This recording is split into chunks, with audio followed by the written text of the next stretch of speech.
Good evening. Thank you for joining us at the Sacramento City Board of Education meeting. We're going into item 4.0, call back to order, Pledge of Allegiance. The Pledge of Allegiance will be led by Red Ribbon Week contest winners. Please come on up. This is our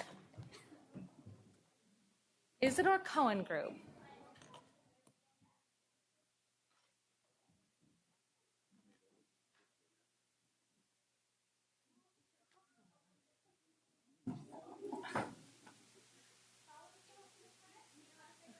Come on up to the microphone. Yeah. We won't bite, we promise. Not really loud for us. Attention, salute, pledge. I pledge allegiance to the flag of the United States of America and to the republic for which it stands, one nation, under God, indivisible, with liberty and justice for all. That was lovely. You could just stay up here. Come back up here. Yeah, stay on up here. No, we need you up front. Come on up. So this past week, all SCUSD elementary schools participated in the second annual Red Ribbon Week door contest, decorating contest. Say that really 10 times really fast. Students and teachers created artful pieces which showcased their knowledge and spirit with Red Ribbon Week on the doors of their classrooms. Isidore Cohen went above and beyond to decorate not just their classrooms, but incorporate the door decorating contest theme and Red Ribbon Week throughout their entire campus. From their front entrance to the front office decor, and the cafeteria displays and the hallways, it was evident that Isidore Cohen students were engaged in the discussion about the negative impacts of tobacco and other drugs in a creative and student-friendly manner. Youth Development Support Services and the TUPE team would like to honor Isidore Cohen, most specifically Ms. Shin's second, third gate class and Mrs. Horrell Thompson's kindergarten and first grade classes. The SCUSD Board of Education is proud to recognize Isidore Cohen as our stellar students.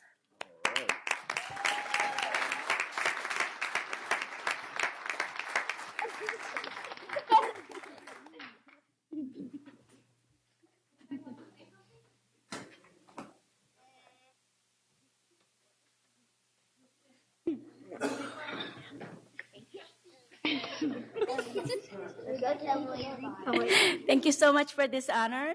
Our students work really hard, and we're very happy to be here. Thank you. Thank you.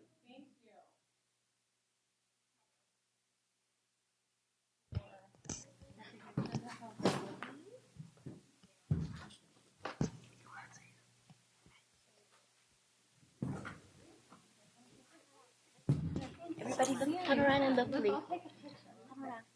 Come here, right here. Come in the back. Come in the front, please. All people in the back. Okay. So wouldn't be me. I think you might be taller than me. Take off my heels. Right here. Right here.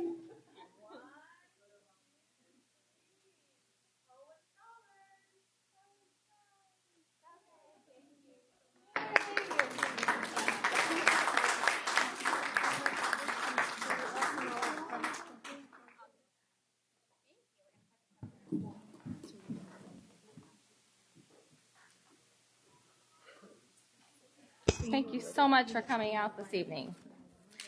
All right, item 5.0, announcement of action taken in closed session. None, Madam President. Thank you. Item 6.0, agenda adoption. Can I get a motion? I'd like to make a change.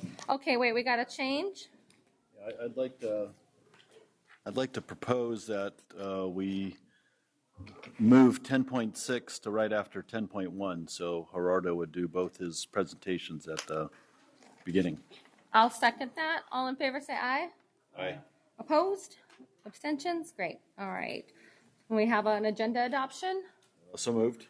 Thank you. Can I get a motion and a second? All in favor say aye. Aye. Thank you. Opposed? Abstentions? Great. We have an agenda. Item 7.0, public comment. We have 7 comments on item 7.0.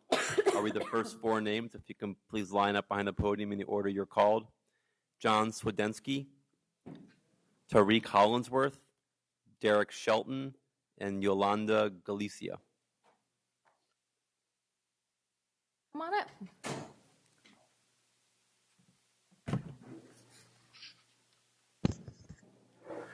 Good evening. My name is John Swedensky, and I am the Assistant Division Chief at CalPERS with oversight responsibility of the pre-funding programs. One of those programs is the California Employers Retiree Benefit Trust Fund, or the CERT, which is the irrevocable trust fund dedicated to pre-funding other post-employment benefits, or OPEB, liabilities, which the Sacramento City Unified School District does participate in.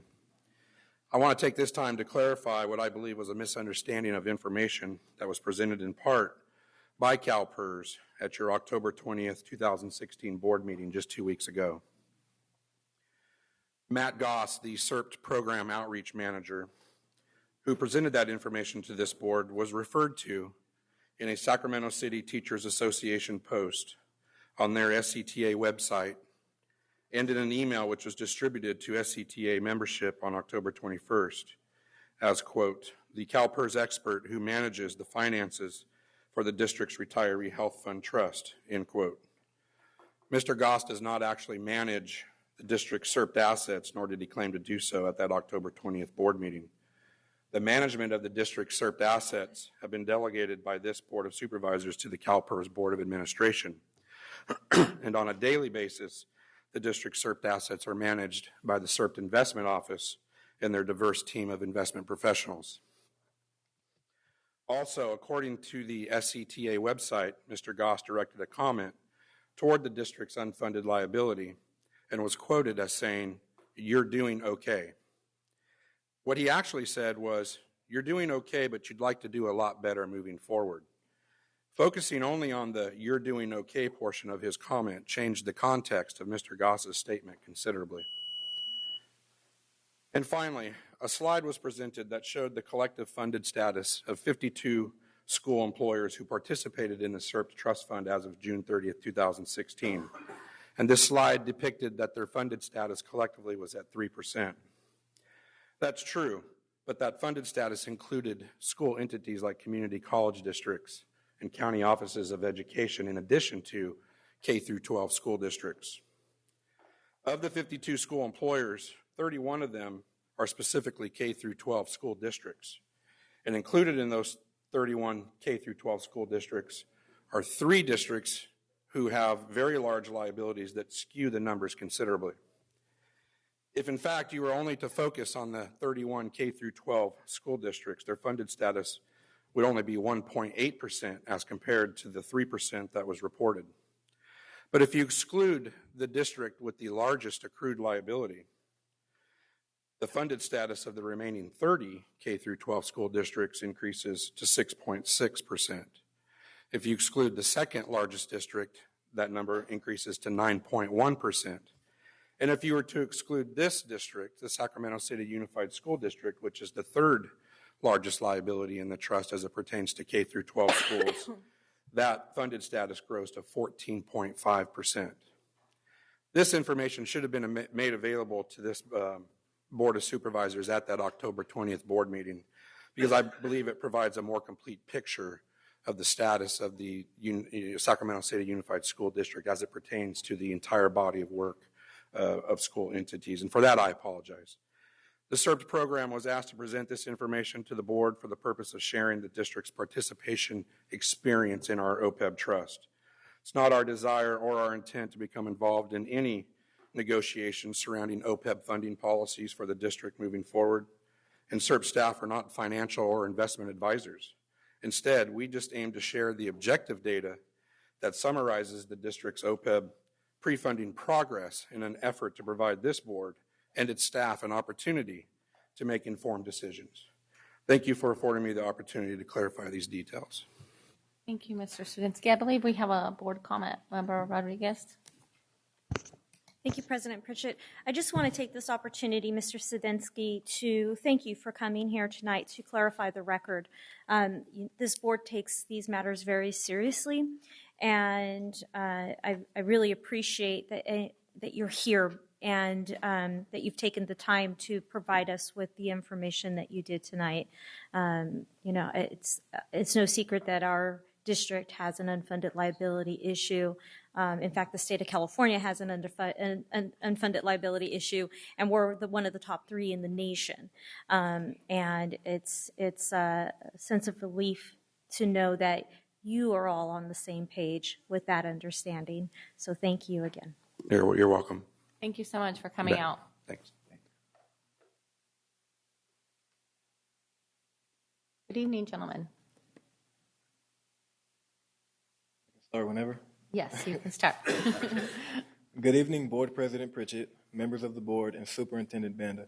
My name is Tariq Hollingsworth, and I'm a senior at Sac High. I'm the running back for our football team, and next year I'm hoping to attend Boise State or another 4-year college on a full-ride athletic scholarship. However, I'm not here to talk about me tonight. My teammates, coach, and I are here to present you with a small gift of appreciation and to make some invitations. With me tonight are a few of my teammates. Derek, he's a junior, he's our quarterback. Davon, he's a receiver, senior as well. And Inoki, he plays middle linebacker, he's a junior. Also joining us is our head coach, Justin Reber. All the way in the back. As you may know, we are very excited to have been selected by the Sacramento Bee as the #1 ranked football team in the area, and we hope it makes this district proud. In addition to being ranked #1, the Dragons won the Metro League Championship this year. In honor of that, we would like to present a few game balls signed by the team. First, we have one for Jesse Ryan, who was the board member for Oak Park and Sac High.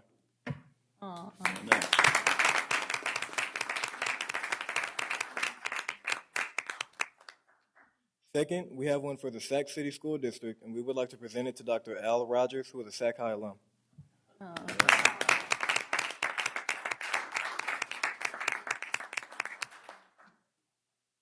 Thank you for your time, and Derek Shelton has some invitations to hand out as well.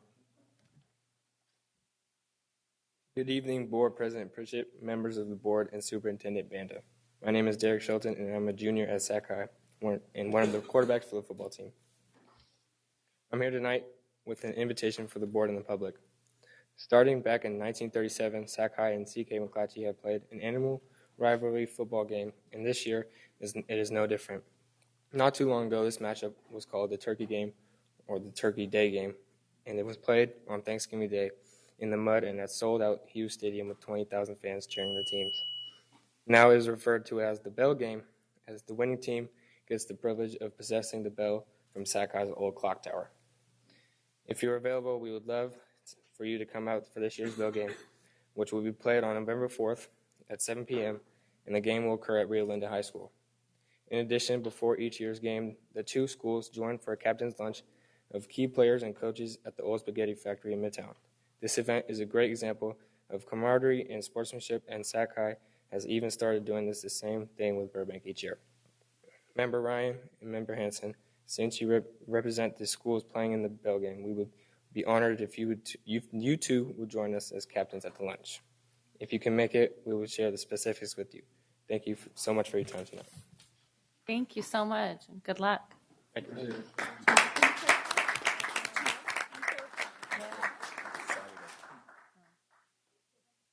November 4th.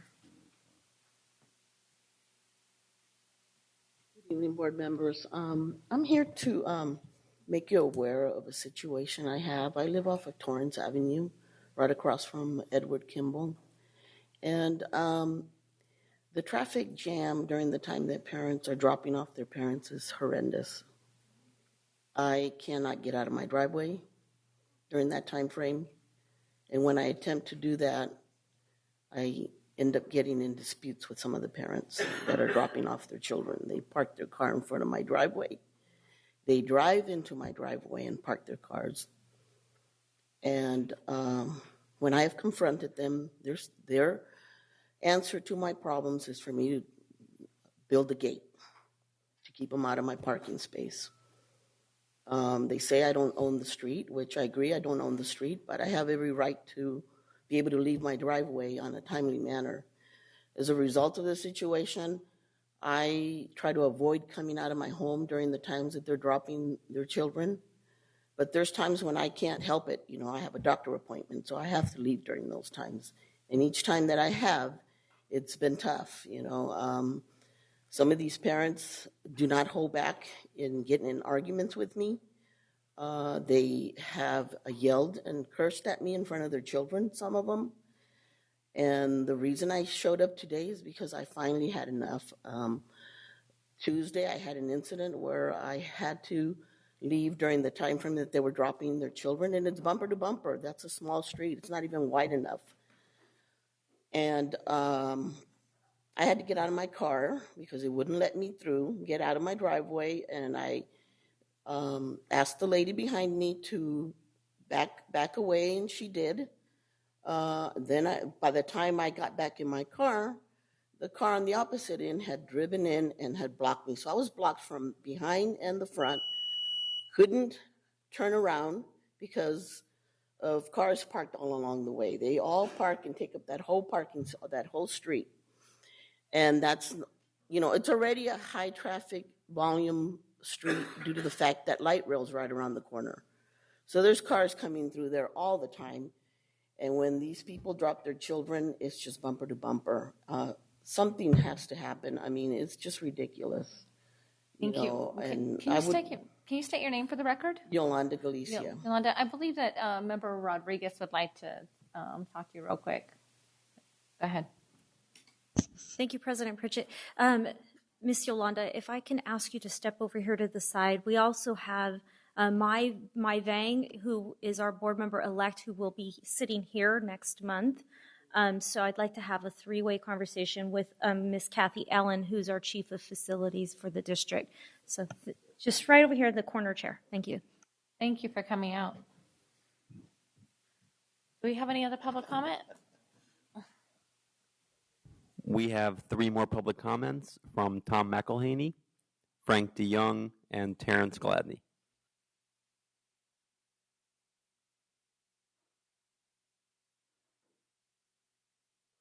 Good evening. Good evening, board members. I thought I'd say goodbye to Gabe Ross tonight, but in the meantime, I thought I'd talk about late start. I'm Tom McElhaney. I'm a member of the faculty at Burbank High School. I'm a member of the Burbank Wellness Committee, and I'm a member of the Coordinated School Health Committee. But I'm not representing them tonight. Tonight, I come to you as an individual teacher. I say that education initiatives have come and gone in these very chambers, of course. You've seen them go by, but there's only one, Later Start, that's been avidly supported by 30,000 doctors of the American Academy of Pediatrics. It's time for Later Start, members, and in Sac City Unified middle and high schools, that means right now, Thursdays, are teacher planning and development days. The greatly feared conflict of sports team practices and games is not an issue when each school day would start and end at the same time. And let me be clear, one of Sac City's most successful sports programs, our Burbank football, usually starts practice around 5:30. I've spoken with Coach Heffernan about this, and even for fully implemented late start, the entire schedule is moved later, there's not a conflict. We mustn't tailor our school bell schedules to the relatively few we have in sports. You remind us that we're in the business of education first. The interests of education are put first when we let our students sleep first. Currently, we have early release for students on teacher meeting and development Thursdays, and I propose that, like Elk Grove Unified, we make the relatively easy transition from early release to later start in our schools. The evidence for later start is decades old. It's firmly rooted in scientific fact. The release of melatonin, preparing the body for sleep, is delayed in the brains of teens. This science was unknown when I was a high school student, but the science has changed. So have our neighboring districts. I was there last year when the gavel came down in Davis Joint Unified, when Madhavi Sundar wrapped in a new schools era informed by science. Their late start era begins next September, and if the first day of school in Davis next year is not a school day here, I will be there to witness it. Our Sac City students know in their bones that this is the right thing. The doctor has spoken. I say, do what the doctor says. Please, make teacher planning and development Thursdays our first proud step in an era of later start. Thank you, Board. Thank you. Vice President Hansen. Thank you, Tom, for bringing this to us. I know we've talked about it before. I think it's something that's got great merit, and I'd like to direct you to your representatives. Your teacher representatives are always here, and maybe you might start the discussion with them and see if the SCTA would be willing to be part of that, and then, that could be the appropriate avenue to go on this. I think, John Borsos and some of the folks back there would be a good place to start, and, I'd be happy to join in that conversation because I think there's a lot of merit to it. So that would be wonderful. Board Member Hansen, thank you. Thank you so much. Thank you all. Do we have another public comment? Oh, Mr. DeYoung. Oh, and Terrence. Good evening, Superintendent Banda, President Pritchard, and a special hello to Ms. Rodriguez on her last night. I want to thank you for all your work for our area. You got one more night?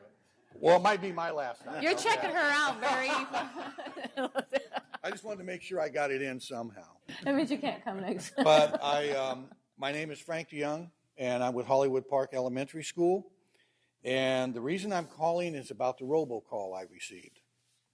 And I have some concerns about it. I'm not here to tell you it's illegal. That's not what I'm about. I might have some ethical questions with it, because let's be clear, you weren't calling me because you wanted me to vote no. And that was clear in the message I got. What I will tell you is that if a staff person had used a robocall to do some kind of political information, I guarantee you they would have got fired or they would have got written up. So I don't know what made the board think that they can use government property for political purposes. I worked for the state for over 30 years, and that was I couldn't even talk to a newspaper, much less use state equipment for political purposes. And if this is what the board wants to do, I don't like to just present problems, so I'll give you a solution, because I gave you my private information because if my grandchildren had an incident at school or something was going on, they could reach me and tell me what was going on. Or if there was an important meeting at the district level that I needed to be at, they could call me for that. That's what parents give that information for. So if this is what the board wants to do, that's fine with me. Then I expect to see on the emergency forms next year, just like the state does with the union, you cannot use my information for political purposes. That's what needs to happen if this is the road you're going to go down. Because our private information is just that. It's not to be used for those kind of purposes. And thank you for your time. Thank you. Mr. Gladney?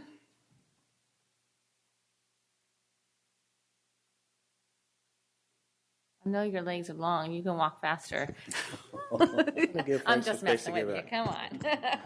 Good evening. Kind of had to practice at doing this, but usually like on the evenings when I come to a board meeting, because I don't know, just like you guys don't know usually how long it's going to be. Kind of the trade-off, with my wife is I usually cook dinner on those days. So today I had a tri-tip I bought like last week, and it was one of the big roasts with the extra fat on it. So as I'm sitting there, kind of trimming the fat, a big thick layer of fat, I just started thinking, I was thinking about the school board meeting and kind of what's on the agenda, but, it's kind of ironic that, when we think about trimming the fat, we talk about trimming the extras, but in the case of this particular tri-tip roast, trimming the fat is not having the butcher do that extra work.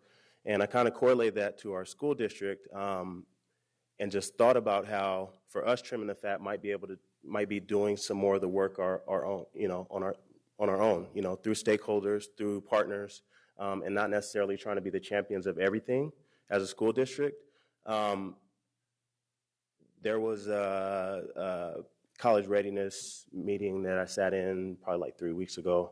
And one of the common threads of thinking amongst us, amongst we parent stakeholders was, we want to utilize existing partners to do work. So people who are champions and experts in certain fields around college readiness and graduation, let's use them. And I think it's important for us as a district, just because we're getting more money, we still need to spend like we don't have the money. You know, there are a lot of people who put in endless hours without getting paid when, you know, times were thin. And we need to be cognizant of that and respect their effort and acknowledge their work and continue to leverage those partners. And I think that, you know, trimming the fat is not adding, you know, administrative positions at the top, but really putting the money in the classroom where our children are. And again, leveraging those partners and stakeholders who have been doing the work and are more than willing to continue to do so. Thank you. Thank you so much. All right. Items 8.0, consent agenda. Can I get a motion? No, So moved. we did. I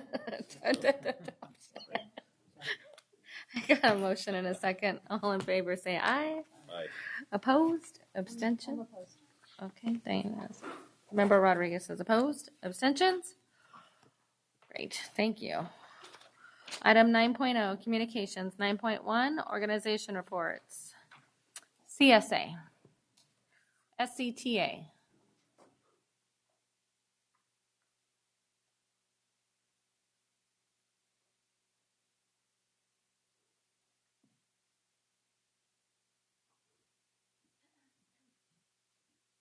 Good evening, members of the board. My name is Nikki Malevsky. I'm president of the Sacramento City Teachers Association. As you may know, we've been in bargaining for approximately 1 month with the district regarding negotiations of our full contract. When we sunshined our proposals back on October 6th, David Fisher walked you through a PowerPoint presentation that showed the business office's history of wildly inaccurate predictions regarding the district's revenues and the district's reserves. For example, as David pointed out, over the last 3 years, the district has underestimated its revenues for budgeting purposes by an average of $75 million per year, and its reserves by an average of $30 million per year. It's hard to understand how a financial analysis can be so far off, but drilling into the details, you can. For example, for months, the district has avoided meeting with us to discuss the assumptions it uses to determine and estimate the cost of wage increases and other improvements like class size reduction. We finally met on Tuesday, and it may help to explain why the district was so reluctant to meet. In a number of different areas, the district has estimated the total cost of adding a new employee at $125,000 per full-time equivalent. When asked how it calculated that number, it turns out that when you look at the actual rate that new employees were hired in at, based on the 225 actual new employees the district hired for the 16-17 school year, it was $46,285, not the $70,343 of payroll assumed by the district. That's an overestimation of $24,000 per employee, or 52%. What is so significant about this mistake? Well, let's look at class size reduction. If last year the district needed to hire 75 teachers to accomplish reducing class size to 24:1 in K3, last year the district estimated that cost at $7.5 million. The actual cost, even after this year's raises and including the cost of benefits, STIRS, and other statutory contributions, for adding 75 new educators, it only costs $5.3 million. That's a difference of $2.2 million, or 41%. That's a huge difference. The additional $2.2 million would have gone a long way to reducing class sizes to 24:1 in 4th through 6th grade, for example. But because we were given inaccurate information again, we were deprived of the opportunity to make the improvement for this year's students. Unfortunately, the inaccuracies don't seem to end there. Like Chicken Little, the business office year after year goes around crying that the sky is falling, when in fact it is not. Later tonight, Mr. Castillo will make a presentation about health insurance benefits. One doesn't need a crystal ball to anticipate his remarks. The district's health insurance costs are climbing, the sky is falling, financial Armageddon is just around the corner. I will be very surprised if Mr. Castillo points out to you that health benefit costs per average FTE actually dropped last year by 1%. You'll probably also forget to mention that last year the district budgeted for an increased benefit cost of 6%, yet another overestimation. He will also likely neglect to mention that the district continues to make use of Keenan and Associates as a health insurance broker, a company with less than stellar record and has been criticized for making outlandish promises about how they will reduce healthcare costs, only to see healthcare insurance costs go up in the outlying years. In fact, one could argue that the health insurance costs occurring this year are a predictable outcome of the district's corrupt bargain with Keenan 2 years ago. Likewise, I will be surprised to hear Mr. Castillo mentions that the cost for retirees over 65 years of age has dropped 43% since the 13-14 school year. And for those retirees under 65, a 64% drop in that same period. As board members, you should be able to rely on accurate and fundamentally sound information from the district staff. But this has not been the case with this administration. Here are two additional examples. Who can forget, for example, when Superintendent Bonda informed the SCUSD community that he was welshing on his agreement for a 5% increase during our wage reopener last year? He said it was because SCOE prohibited the district from making such an agreement without a benefit concession. Not only was the superintendent not able to provide proof of that assertion, but SCOE board member Harold Fong stood before you on February 18, 2016 and informed you that the superintendent's statement was not truthful. It should be further noted that somehow, despite these misleading statements and an op-ed written by the superintendent in the Sacramento Bee on May 2, 2016, explaining that the district's financial stability prevented a 5% increase, the district somehow managed to find the funds to provide that much-needed and well-deserved salary improvement for educators that helped to slow the migration of teachers out of our district, and still is running a huge reserve. Secondly, how do you explain why Cedros is still employed by this district? Is it because you relied on bad information from the district staff? Unfortunately, getting bad information from the district staff is not an excuse for continuing to employ an administrator who sexually harasses staff in this district, nor is an excuse for making fiscally irresponsible decisions, thereby depriving today's students the best education that this district has the resources to provide. At the end of the day, as elected leaders of this district, you are responsible and accountable to the voters and the taxpayers of the district.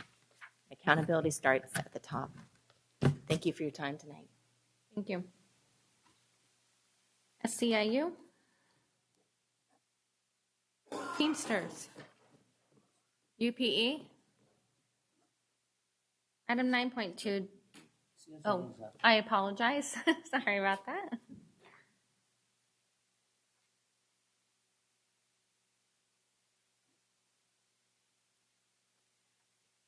Good evening. It's a bad day when you write a 16 font double spaced little speech and realize you still need your glasses. So Board President Pritchard, board members, Superintendent Bonda, and staff, I'm Judy Montgomery, principal at Matsuyama Elementary School and UPE president. Before I get started, I'd like to express a thank you from our members for the resolution presented at the last board meeting. It was presented to those in attendance at yesterday's principal meeting, and they asked that I please extend their appreciation. So I'm happy to announce that UPE has started out the school year with a full slate of executive board members, which is a first in a few years. These board members represent many different segments represented by UPE, including district office, secondary, middle, and elementary frontline administrators. I recently had the opportunity to attend the California Association of Urban School Administrators fall meeting last month, and it was comforting to learn that the challenges faced by frontline administrators in Sac City are the same challenges faced by urban administrators around the state. The top challenges mentioned were teacher and administrator retention, workload, and meaningful and relevant professional development for administrators. UPE has been working closely with HR over the past year to address the disparity in total compensation between bargaining units, and we feel we are moving in the right direction with our latest agreements.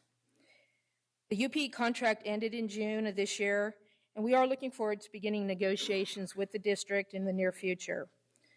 The relationship between UPE and the district's bargaining team has established such a level of trust that a pause in negotiation does not present a problem, but we do hope to get to getting by December. We're awaiting the results of the public sector classification study as a foundation for our negotiations. Recently, Elk Grove Unified School District contracted with School Services of California to conduct a total compensation comparison of administrators in surrounding and comparable districts. We were saddened to see that Sac City ranked 11 out of the 12 districts studied. It's clear that we have a journey ahead, but I am heartened by the fact that we are finally starting to take small steps forward on this journey to parity. We'd like to thank Superintendent Bonda for showing his support of site administrators by providing us the opportunity to attend the Courageous Principal Learning at Deloitte this past June, as well as establishing a principal advisory committee that is a great cross-section of our schools and administrators. These opportunities have allowed us to focus on our management styles, to get to know each other outside of our school sites, and it has been critical in building stronger connections within the administrative ranks, and has helped us to learn how to strategically use the management styles as administrators as we build committees and plan professional development. Both of these examples show a level of respect for the hard work we do and has gone a long way to build morale. As Henry Ford said, coming together is a beginning, keeping together is progress, working together is success. Here's to moving towards success. Thank you. Item 9.2, District Parent Advisory Committees. Community Advisory Committee. Hello, ladies.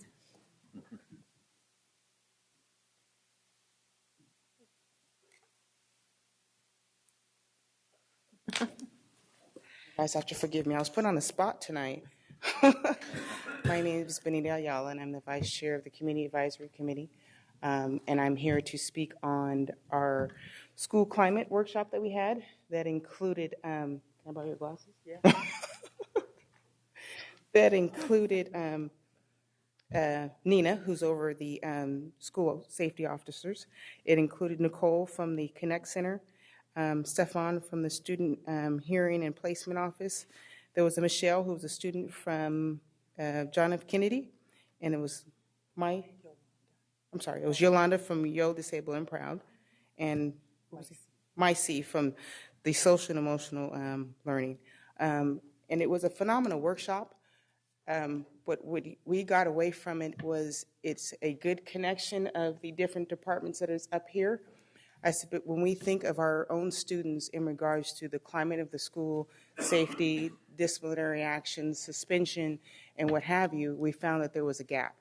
And we would like that gap to, even though it's up here at the district level, to be lowered more so at the level of the principals and the teachers, to where our children are fairly part of the school system per se, and part of, not school system, but part of the school, to where when disciplinary action comes into play, that people understand what an IEP is and what a behavioral plan is, and to connect all those two, and also for them to have a connection with the officers, that they feel that they're just as safe, and the officers not calling them in a manner that, to me, would be considered more so a school staff issue.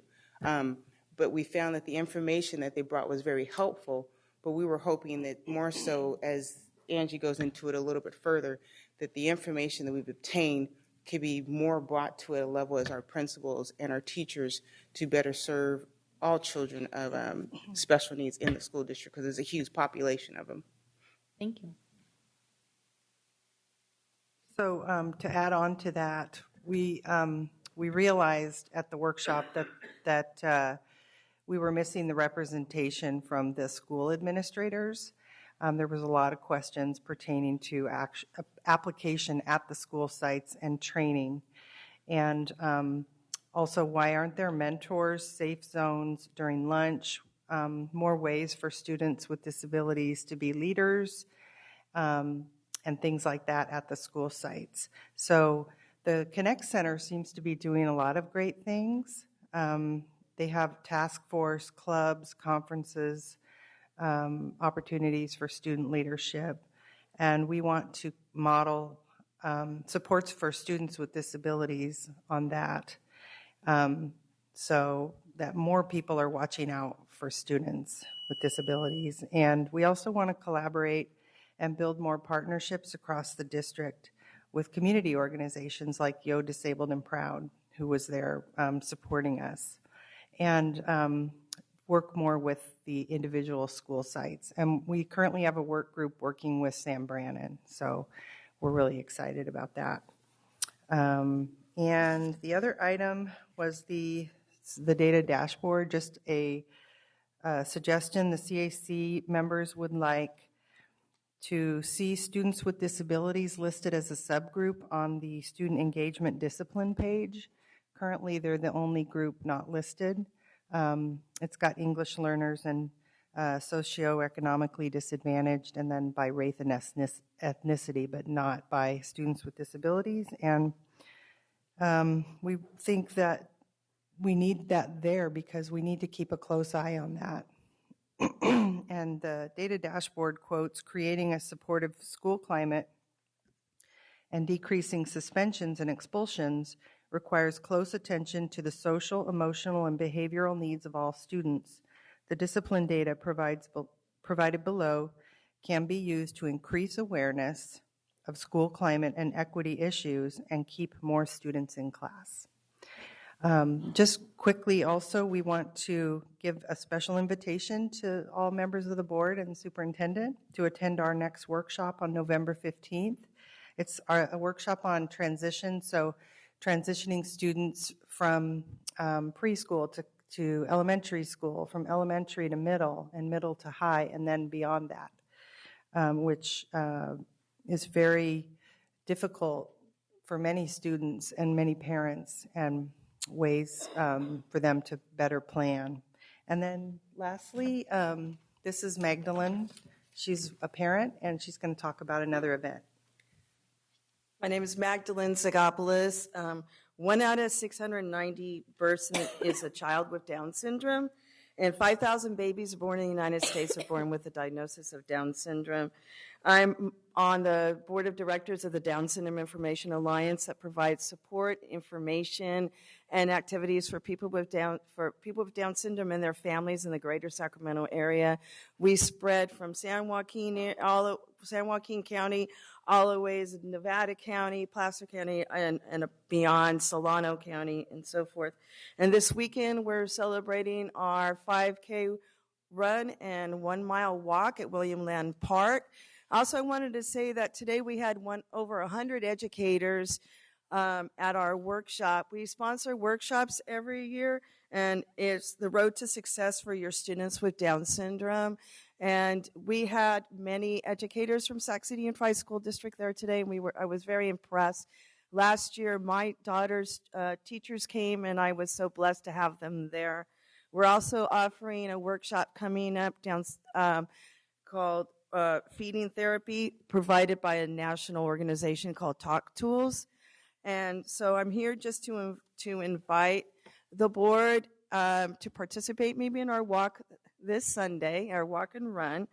And I'm also wanting to tell the board about our organization, that we provide peer presentations in the classroom regarding Down syndrome. We also sponsor an I Can Bike camp, where from the beginning of the camp, we take students with all disabilities. At the beginning of the camp, they can't ride a bike. By the end of the camp, they're riding a bike. So please come on our website and see all the activities that are available through downsyndromeinformation.org. Thank you. Thank you. Member Rodriguez has something, but can you give us the time for the CAC meeting, the workshop? 6:30 to 8:30. Oh, thank you. It's Tuesday, November 15th, 6:30 to 8:30, with childcare and Spanish translation. Thank you. And Member Rodriguez, did you have something? Yeah.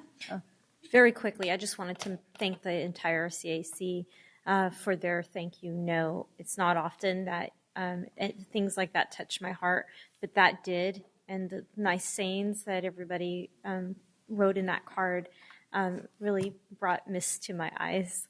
And that's going to be something that I really do cherish when I leave here. So thank you. Thank you. All right. District English Learner Advisory Committee. Gifted and Talented Education Advisory Committee. Indian Education Parent Committee. All right. Item 9.3, Superintendent's Report. Thank you, Madam President. Very excited to be able to announce tonight that a number of our schools have received school improvement grants. The State Board of Education voted yesterday to approve the grants for 8 of our schools. The schools are Hiram Johnson, Harkness, Leotata Floyd, John Sloat, Parkway, Woodbine, John Still, and Susan B. Anthony. Only 26 schools in the entire state were awarded SIG grants, so the fact that we were awarded 8 is pretty amazing. Each school is eligible to receive between $50,000 and $2 million per year through the year 2020-21. This school year will be a planning year where the schools will engage their communities and staff and determine how to best invest the funds to serve students and families. There are no restrictions on what the money is used for, but they will have to show growth in math and ELA each year. This is a big endorsement for the work of our teams that put the grants together. I would especially want to thank Diane Brown for writing and coordinating these grants. She worked with a number of folks here at the district office in support of that effort, but I also want to thank the staff at our schools for helping Diane in this process. It's a very big victory for our students in some of the most underserved neighborhoods in Sacramento. Tonight, I also want to give you an update on the teacher collaborative time. As we were getting ready for the first day of school in September, we were all very excited about the potential of dedicated collaborative time for teachers and principals. We knew from research that giving teachers a time to get together every week would make a real difference in instruction, curriculum, and campus culture. It's a tried and true strategy for improving student outcomes by building positive working relationships between the adults on campus. Now, as I visit schools, I'm starting to see the potential begin to be realized, and it's very encouraging. I recently visited Tahoe, Camellia, and Pacific elementary schools, and at each campus I saw teachers working as a team to improve student learning. They are looking at data to determine what's working in the classroom and what could be improved. Beyond that, the teachers seem to be unifying around certain ideas, which was really great to see as well. At Tahoe School, for example, the teachers were talking about gaining GATE certification in order to broaden their skills in classroom differentiation. I think that demonstrates a team mentality, which is what we had hoped for when we fought so hard for collaborative time. I know we have a long ways to go to get the collaborative time running as effectively as we'd like, but it's definitely a process, and we're well on the way. I'm very encouraged by the early progress that I'm seeing at the schools I go out to visit, and at that time, again, I'm seeing just a change in the culture that is bringing the adults together to focus on students. I also want to encourage everyone to get out and vote on Tuesday. There are several measures on the ballot that affect our schools across the state of California. Proposition 55 would extend taxes on California's wealthiest earners, which would generate about $41.3 million to SCUSD annually. But Prop 55 doesn't raise anyone's current taxes. Prop 51 is a statewide school facilities bond. It would authorize $9 billion in bonds for California schools, $7 billion for K-12, and $2 billion for community colleges. If Prop 51 passes, our school would be eligible for $59.3 million in matching state funds for school improvement projects. Measure G is the parcel tax, which would raise between $6 and $7 million a year for Sacramento City Unified School Districts. Measure G would fund music and arts programs, training for teachers, and supports for struggling students. Measure G would cost property owners $75 a year per parcel. And then last but not least, Proposition 58, which would no longer require English-only education for English learners. If passed, it would make it a lot easier for schools to offer the kind of dual language immersion programs that we currently have at William Land, Elder Creek, Cesar Chavez, Bowling Green, Chacon, Edward Kimball, and Susan B. Anthony. These are great programs that are helping our students to achieve fluent proficiency in both English and in their native language. There's more information on all these measures at calmatters.org. Finally, I want to thank Gabe Ross for his 6.5 years of incredible service to our school district. His job is not easy, but Gabe is one of those guys that made it look easy, and that's the secret to a great communicator and a great leader. So I want to thank you, Gabe, for all that you've done on behalf of Sac City, and more importantly, I want to thank you for the collegial relationship that we developed and your support of our efforts moving our work forward. So with that, the best of luck to you at Los Rios. Thank you.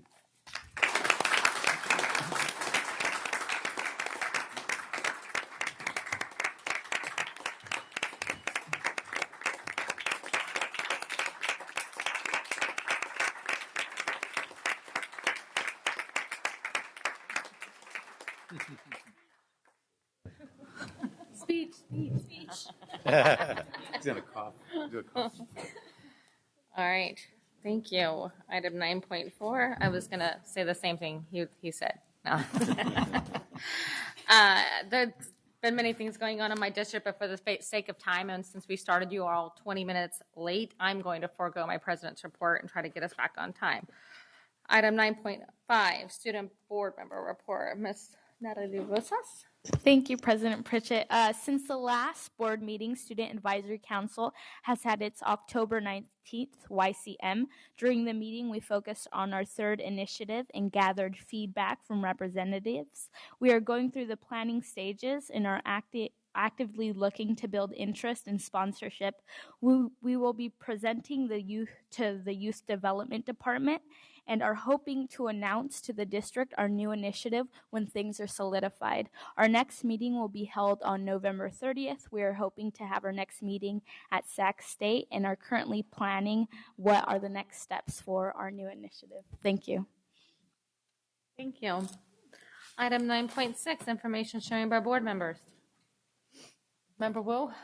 I just wanted to share with the staff, with the board, that yesterday I attended a workshop on local control and continuous improvement, and presented by the California Collaborative for Educational Excellence.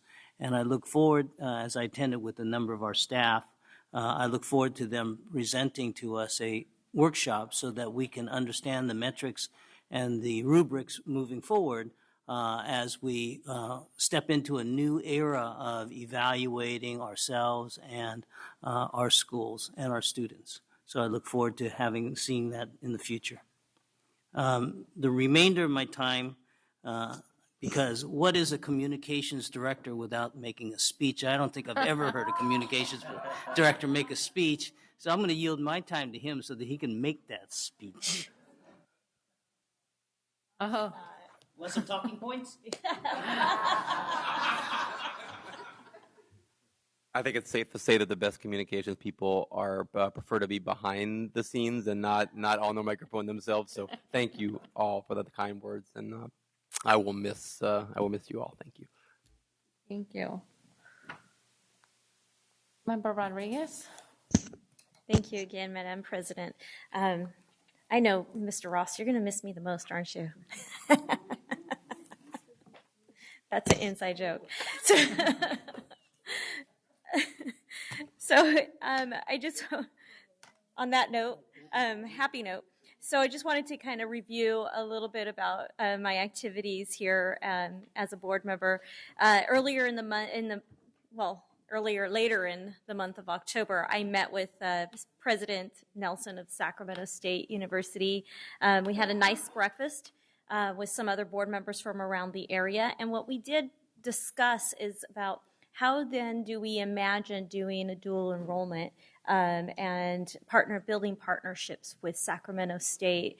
And tying that in together, I made another visit at the request of one of our parents, Grace Trujillo, to George Washington Carver School.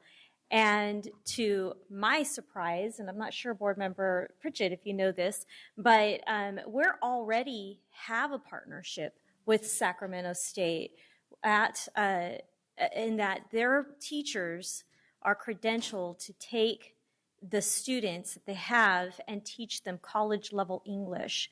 and math. And so at the same time, our students that are attending those classes at George Washington Carver High School are earning Sacramento State credits. So they come out with like about 6 credits ahead every semester. So that's amazing. And I think that we need to expand that. We need to look into it some more, and we need to offer it at more of our high schools for our students. So I thought I'd bring that up. I have been making some more frequent visits to Luther Burbank High School, and we are doing a lot of visioning and imagining about what we could do to improve the healthy lifestyles of our students at that campus. Almost last, I do want to thank, and I see her still here in the audience tonight, so Board Member-elect Maya Vang. So she will be taking Area 5 as a responsibility. And I want to thank Maya very publicly for working in conjunction with me. I mean, earlier we just displayed that collaboration and partnership of how we've been working together to handle and address some of the issues that are coming up in Area 5 more recently, and how we're planning and strategizing to make sure that things get handed off in a way where people are familiar with not only my face, but now the new face that will come in. And I think it's important to establish that nice, seamless transition. And I hope that the board members here can all extend that same courtesy to our new both of our new incoming board members, Michael and Maya, and we can get work done. And that's how children stay always focused and ahead of the game. And, we're always working for the kids here in this district. So, and lastly, Target Excellence is going to present me with an award at Rosa Parks on Monday, November 7th at 5 p.m. So I'd like to invite you all to witness that presentation. So thank you for your time. Thank you. Well, seeing no other board comments, son of a gun, we got board sharing done in the 5-10 minutes. 9.7, board committee reports. Board committee reports. Yes, I will defer to the items that are on the agenda on facilities when those come up. Thank you. Do we have any other reports? Great. Okay. Item 10.1, approve resolution number 2909, developer fee reports for fiscal year ending June 30th, 2016. Good evening, President Pritchett and Superintendent Banda, members of the board. I was asked to move fast in the presentation, so I will do that. The purpose of the developer fees are intended to mitigate the impact of student generated from the new developments. And this is our rates for 2015-16. They are continued for today. There's a different rates for residential and commercial. So even though it's a lot of developments in downtown, we get a lower rate than residential. So this is the majority or the developer fees are coming from on the maps. So our developer fees, revenues and expenditures. Developer fees are very volatile. They go up and down. You will notice that in 2019, they were $444,000. In 14-15 was $2.6 million. So it's very volatile. What is interesting, I went look down in 2005-6, we actually were getting $3.4 million, actually more than we're getting today. So for 2015-16, our total expenditures were $471,000. The majority of these expenditures, $399, were related to the project green. These funds come from redevelopment areas. This is projects that the city or the county develops, and we get a portion of that. These funds, redevelopments are going away under Governor Brown. So the services, the majority of our facility fees are used to pay the services. From 1999 to 2002, there were about 5 certificates of participation or CAPs. That is just money that we borrow throughout the years, and they were refinanced in 2004 14. The total amount that is due, our mortgage, is $70.2 million. Out of that we have an annual payment of about $5.4 million. So we use about a half of the developer fees to pay this service from the general fund, and then a half from the developer fees. So we have 24 more years to go. So at this point in time, I'm available to ask questions, and Ms. Kathy Allen is here too. Thank you. Do we need public comment? No? Okay. Any board comment? No board comment?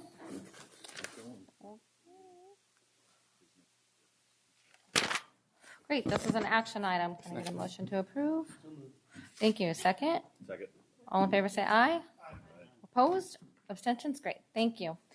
10.2, approve, oh, wait, actually, 10, we're going down to 10.6. Yeah. We'll get you in here. Health benefits and pension cost update.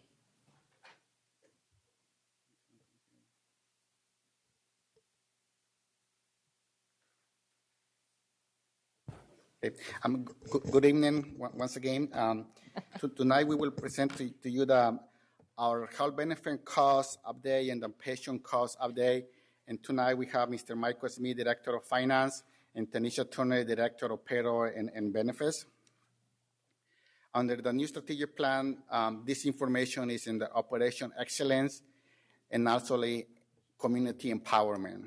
So what we will cover tonight is our impacted increases in both pensions and health benefits, and why this is so important to serve our students in the future. So this is our pension employer increases.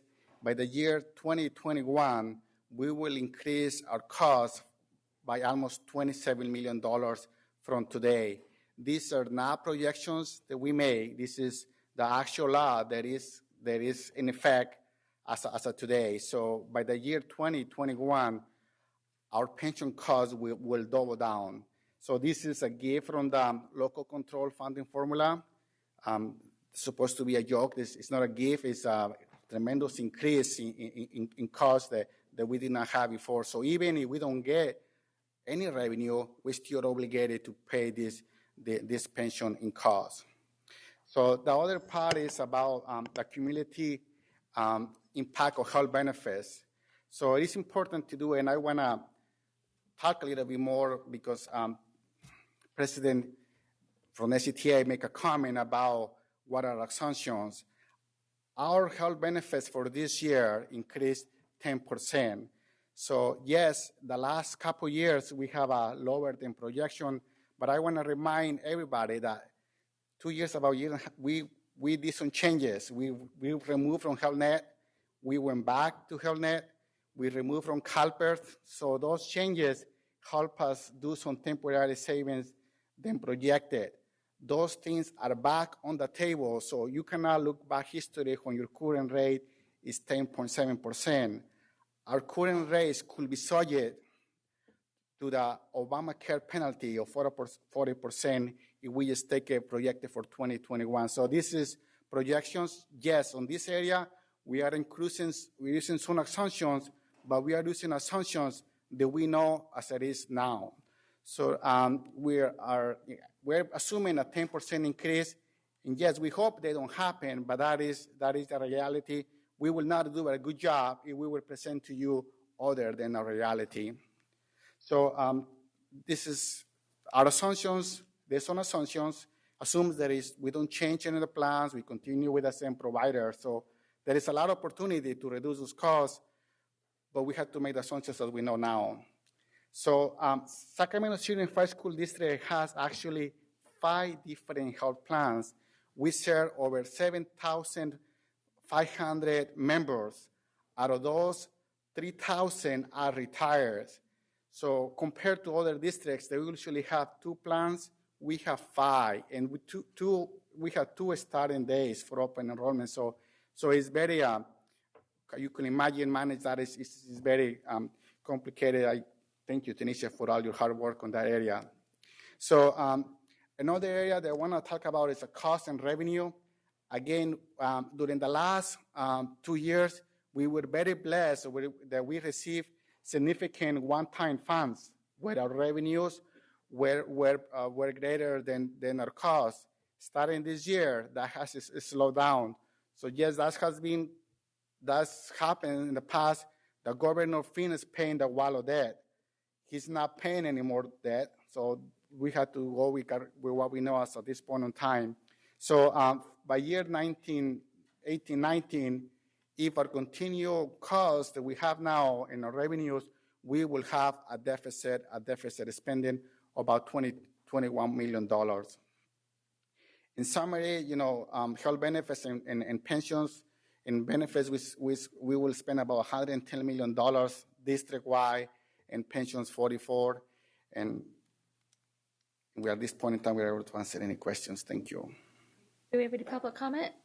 All right. Board comment? Vice President Hansen? Thank you very much for bringing this information to us. Obviously, it's very important for us to know what's coming in the future, and that's the best way that we can help make sure that we stay a destination district and that we're providing for our students and for our community members. We all know, those of us who are involved in this business, that the increases for CalPERS and CalSTRS is dramatic. We must pay that money, so that must be built into our budget. So we must budget for that in the future. And we should want to pay that. The reason that, well, one, the legislature has given us all this money on one hand and they're taking it on the other hand. So, I guess that's, at least they're giving us some money before they make us pay for it, which doesn't always happen. But this is to stabilize the retirement for our teachers and for our other employees, which is what we should want to do. We've made promises to them that their pensions are going to be there, and without these dramatic increases, their pensions would not be there.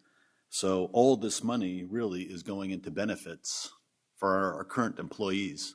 So I hope our current employees see that for what it is. It's not that we're taking money off the table, we're putting money to provide, so there actually is a pension for all the folks who are all of our staff who are planning on having a pension. And the same as our health benefits. I know it's not an easy conversation to have, but we're the adults in the room, and we're providing for our students and our children. So we're the ones that have to make the tough decisions and to do the right things. And health benefit costs are going to go up. And we need to plan for that, and we need to not pretend that it's not going to happen or hope for the best, that it's just going to disappear. I know none of us are doing that. None of us assume that.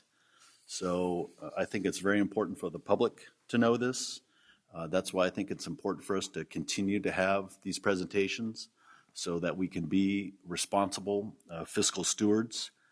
And look, it's tremendous cost for healthcare for every entity. It's not just government that's seeing the cost. It's every business, everybody else. And unless we plan for that, we'll end up where we were several years ago, where my fellow board members had to make some of the toughest decisions they have to do, when we have to lay off employees, when we have to increase class sizes, when we have to, not maintain our facilities. We could be right back that again if we don't budget properly. So, I'm not in favor of us blowing through reserves. Reserves are there for a reason, to pay for benefits that we promise people. So it's not that we're holding anything back. We're doing the fiscally right thing by our employees. So I think that's really important to do.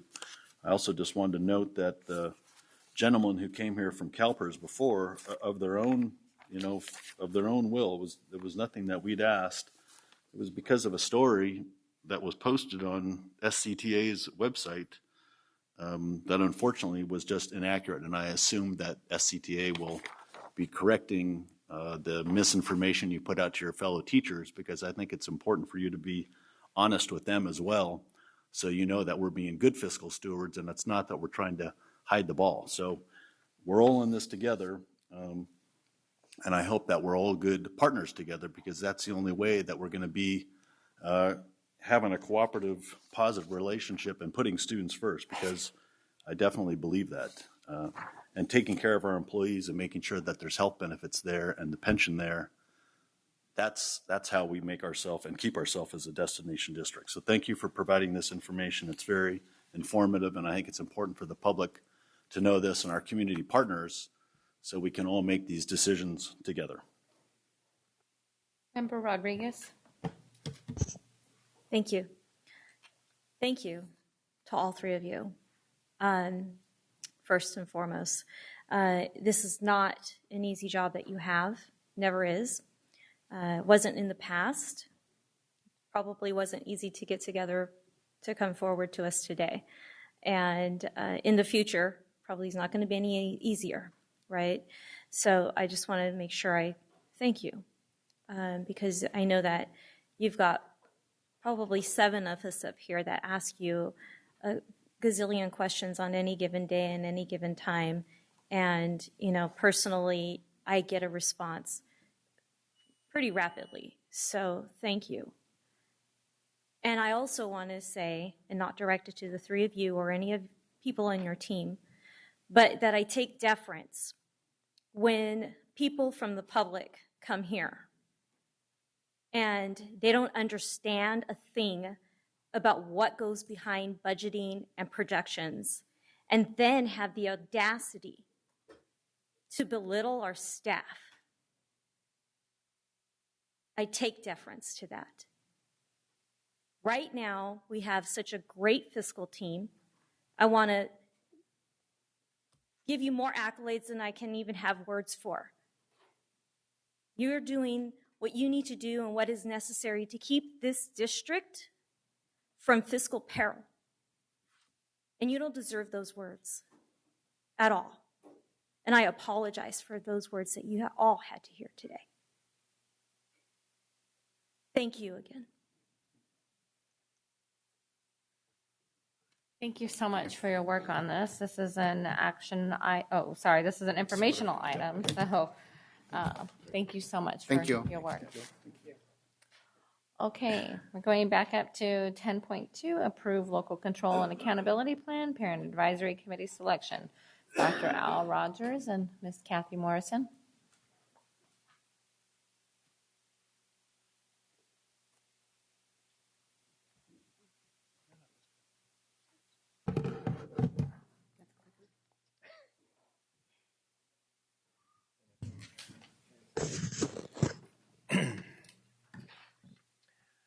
Good evening, Board President Pritchett, board members, Superintendent Bonda. I'm Al Rogers, Chief Strategy Officer. I have here with me Kathy Morrison, LCAP, SIPSA, Strategic Plan, and many other things, Coordinator.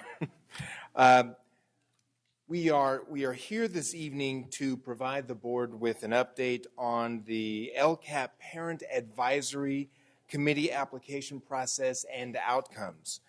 We will review the role and expectations for the committee, and we'll turn to the board to appoint members of the Parent Advisory Committee.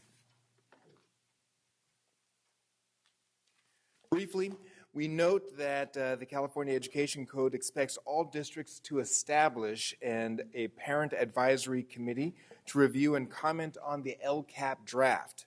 Additionally, districts are required to establish an English Learner Parent Advisory Committee for the same purposes. There is no rule for how to establish either of those committees.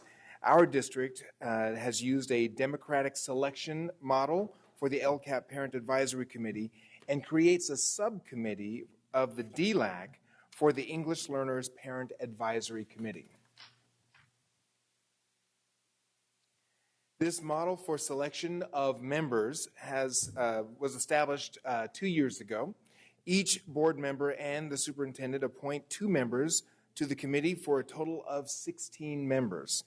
This committee should be comprised of a strong majority of parents who represent the district's high-need students, specifically low-income English learners and foster youth.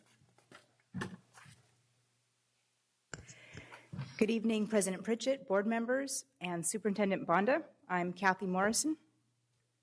Before I start, I have a side note. I want to share with you that I was looking at the website for Sanger Unified, and I noticed that they copied our LCAP application.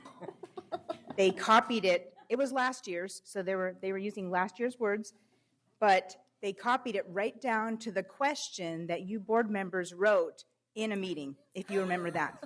So, what did they say about imitation and flattery?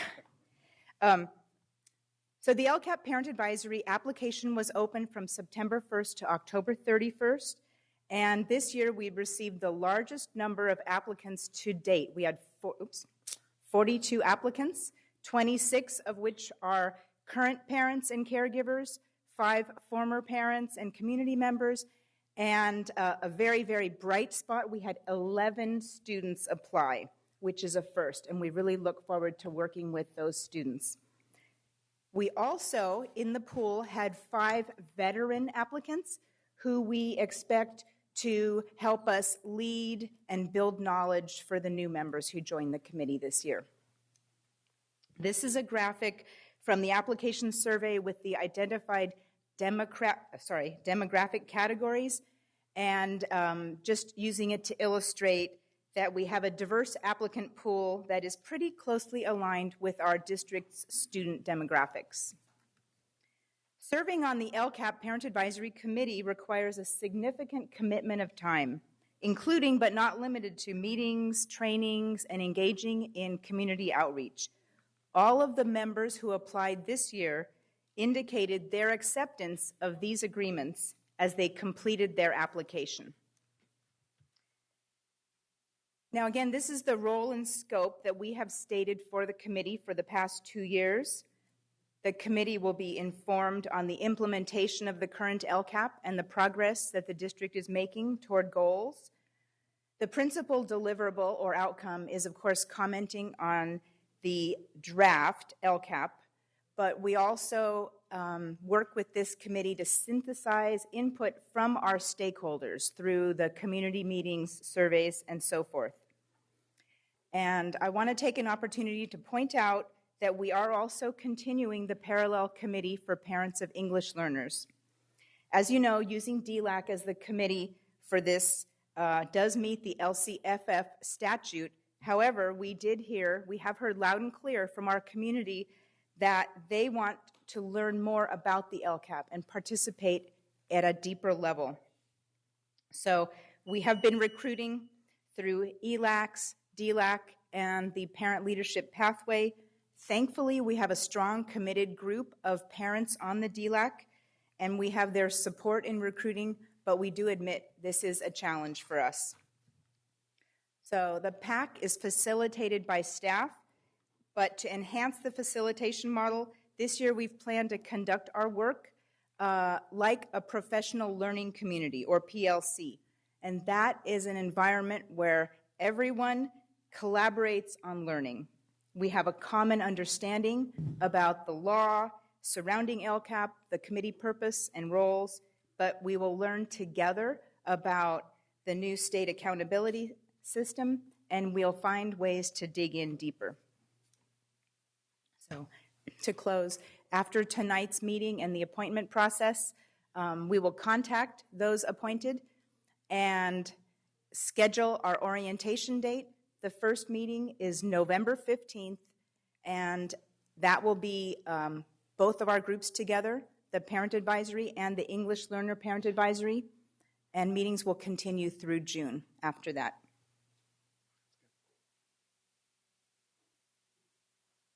Okay, well, at this point, at the board's direction, we'll hear any comment, and then it will be up to board president to facilitate the selections. Great. Do we have any public comment? Okay, I'm just going to go down the row from right to left, and we can go with our appointments. Member Cochran? Thank you. I am so delighted to re-nominate Carl Pinkston from the Black Parallel School Board and Shannon Hardwick, the garden leader of Sac City. Thank you. Thank you. Member Arroyo? Thank you, President Pritchett. This year, I would nominate Stephanie Flores from Joseph Bonheim and Andrea York. Thank you. Vice President Ryan? It's my great pleasure to have an opportunity to nominate an Oak Park community leader and active parent at Bret Hart Elementary, Jareen Williams. I also will be nominating an exemplary leader and contributor to our parent engagement work over the years, Pia Wong. And I just want to thank everyone else that I sat down and interviewed over the last couple of weeks for your time and your commitment to serving students in the district. Great, thank you. I would like to nominate first Miss Jessica Arriaga, a very well-known name in our district, and second known name in our district, Miss Teresa Cummings. Vice President Hansen. Thank you. I would like to nominate Skylar Lewis, a community leader in the Leotata Floyd community, and Laura Mattoon, who will bring a lot of great expertise as well to the Parent Advisory Committee. Great. Member Rodriguez. Thank you. So I worked closely with the incoming board member, and we split our decisions here. So the appointment for Area 5 will go to Frank DeYoung, who's here. Thank you. And Laura Vu. And then I have two alternates because I understand we wanted alternates. So Elizabeth Hall and Lang Cha. Mm-hmm. Member Wu? Are we naming alternates as well? Yeah, I did. We're not naming our alternates. Oh, okay. No. But before I name my two members, will the alternates be included in that introductory meeting? I think that might be advisable. Yes, and all meetings are open to the public. We do want to make that very clear. Thank you. So gives me great pleasure to renominate, who served well last year, Kamika Edwards, a parent and community member from John F. Kennedy High School, and Tony Bon Hannon Tinker, who is a parent. She has children at Matsuyama, San Brandon, and engineering and science. Mm-hmm. So thank you. Great. And Superintendent. I'm very happy to announce that my two are David Baker, who's a community partner, heads up the Sacramento Children's Home as the Chief Operating Officer, and Priscilla Enriquez, who's a parent and a community member and works for Sacramento Regional Community Foundation. So very good folks that are going to come in and give us a little bit different perspective, but I think they're going to contribute quite a bit to the process. I think that's a very good.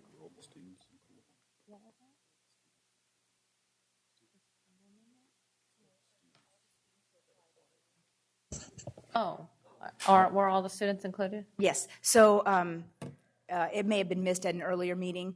Because we welcome participation of students, we are accepting all students, and we'll work with them and hopefully with Board Member Rosas as well to design the program and the outreach for that community.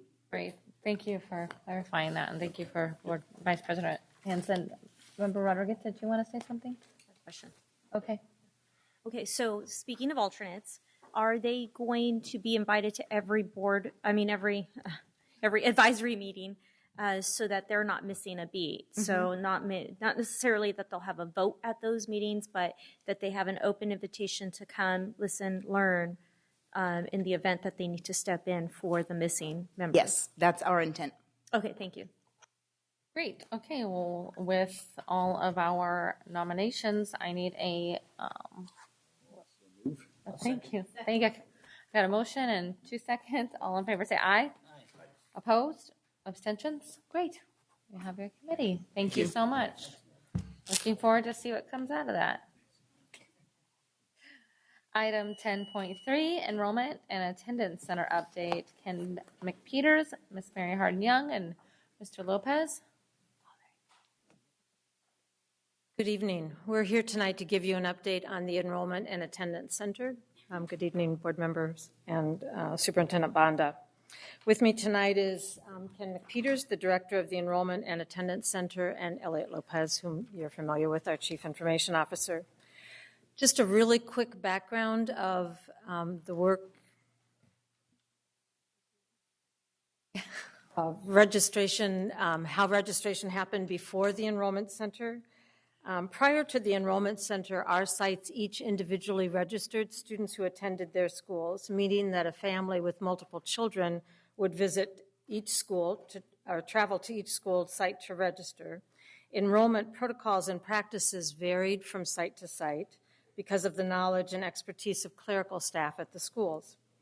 Many non-English speaking parents experienced difficulty in communication at some of the sites, causing them to travel further once again to the matriculation or orientation center where translation services were available. But probably the most damaging of the impact of site registration was that many families experienced inequity and were actually discouraged from enrolling at some of our sites. In developing the enrollment center, some tenets were put forward that still exist today. We believe that every family should be treated with fairness and equity, and each child, regardless of race or zip code, should have access to quality schools and programs. We value having registration staff that's up to date on all laws and regulations regarding registration and fully able to support all the needs of a family, whether homeless, transition youth, foster youth, knowing the immunization requirements, et cetera. Knowing up-to-date enrollment numbers and trends through our centralized monitoring system allows the district to be very responsive to staffing needs at each individual site. And we strive to provide a one-stop resource for Sac City families, which Ken's going to describe for you. Good evening, Board President Pritchett, board members, Superintendent Bonda. To continue with the slide above, this is an overview of the services and the supports available to families to the Enrollment and Attendance Center. As you can see across the top in the center, we're responsible for all K-12 grade students, enrolling them, and we also support the early kinder registration as well. Additionally, all permits, intra and inter permits, and open enrollment is also coordinated through the center to ensure the equity of students and families. There were approximately 700 to 800 processed last year, as well as over 4,000 open enrollment applications.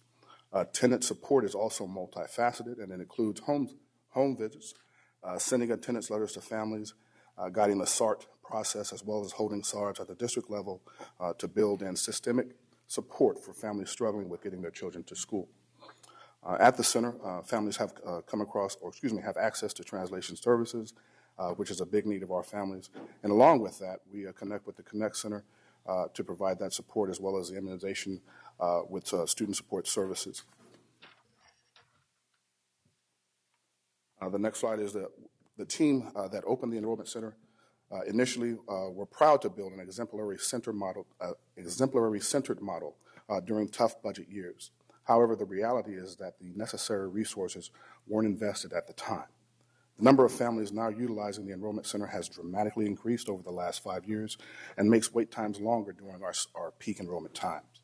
As an example, you can see the increase of families served during the months of August and September, comparing the years of 2015 and 16. While the team works tremendously hard to provide good services, we know that the need is to provide better and faster service for our families. We have a plan to address these challenges we face with increased demand. While a centralized registration process is critical in a district of our size, we need to provide greater access to our families. We are looking at a three-pronged approach to registering students for the 2017-18 school year.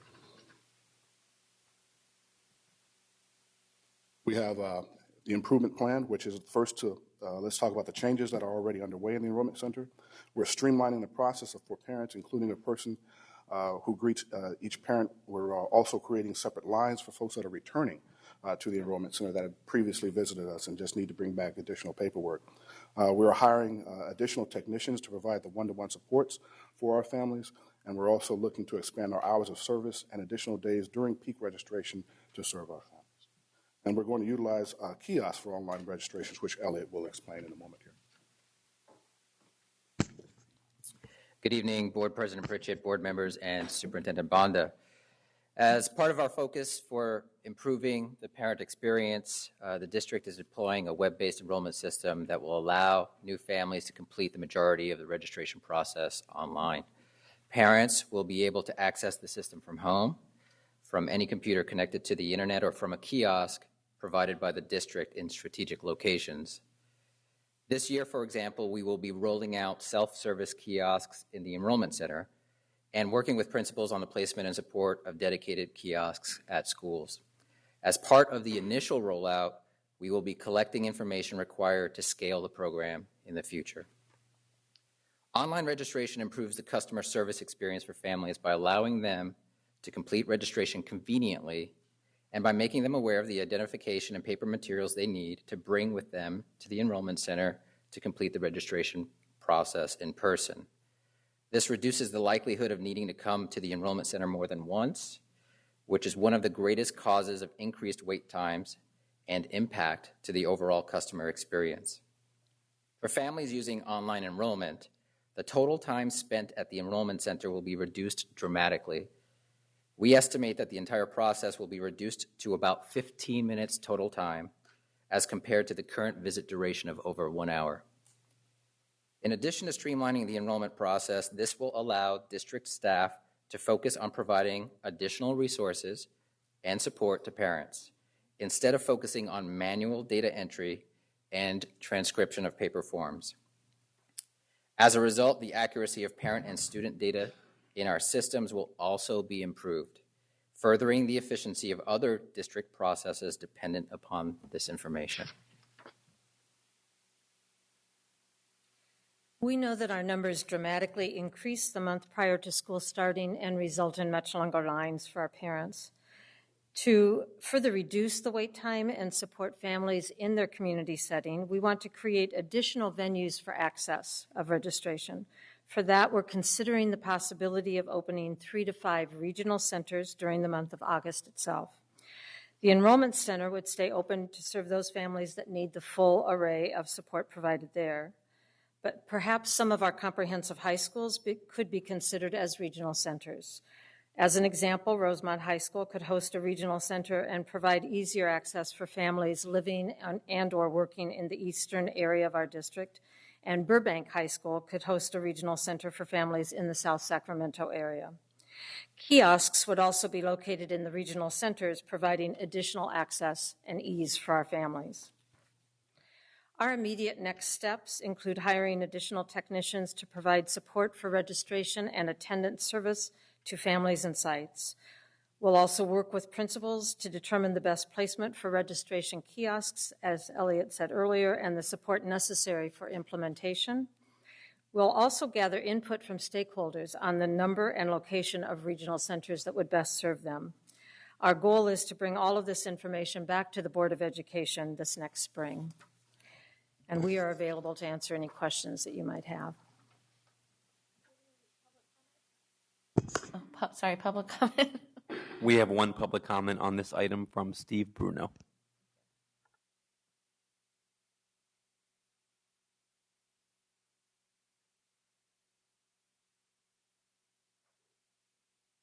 Good evening. Good evening. I'm here tonight because I want to address an aspect of the Enrollment Center that I feel is too often overlooked. When you consolidate enrollment to one place, you end up with subject matter experts. Because they are so well versed in what they do, the data that they put in is incredibly high quality. I'm sorry, I'm a database administrator with the district. I deal with the data nonstop.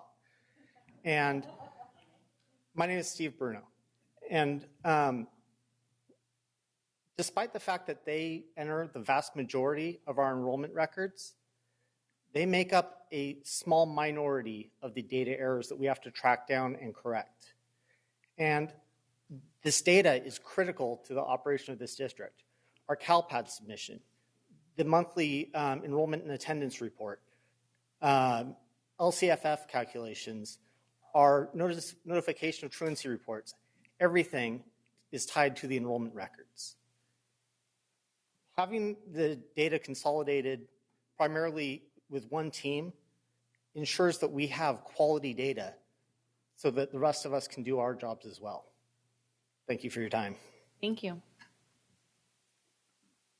Vice President Ryan. First, I want to thank the team for the hard work that you're doing. I had the experience last year to really walk through the enrollment process with my kindergartner. So I experienced the staff and their ability to meet my needs firsthand. I know that they didn't know I was a board member because the team kept calling me Jamie. They thought that I was Jamie Ryan coming in, which was funny. But they were extremely helpful and ensured that I had a pretty seamless process. And I had a complicated enrollment, having adopted my daughter and not having some of the documentation that was required by the district. What I found was they adhered to the letter of the law, that every team member stepped up to be able to answer what I'm sure were a laundry list of questions.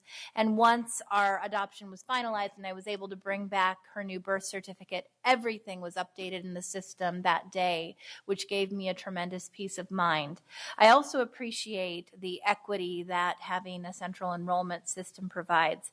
I do understand some of the challenges, such as being able to meet demand in peak times, and don't want to see families being disenfranchised or turned away when they find that the doors are closed. And so we do need to figure out a way to ensure that that does not happen in the future. So my question for Mary is really around this idea of doing a hybrid model of both having our central enrollment office, but then doing some satellite centers across the district in areas that are more remote and would create greater ease of access for some of our families who live on opposite ends of Sac City Unified. Can you talk to me about how you would do that and ensure that you had the equity and quality control that, you know, really led you away from the site level enrollment? That's a really good question, and it's one that we've thought about a lot. If we move forward with the regional centers, which we think hold a lot of promise, if we are able to schedule them for an entire month and advertise them to be open for families, we would employ some folks that would come on in June and train in the enrollment center, practicing every day June and July.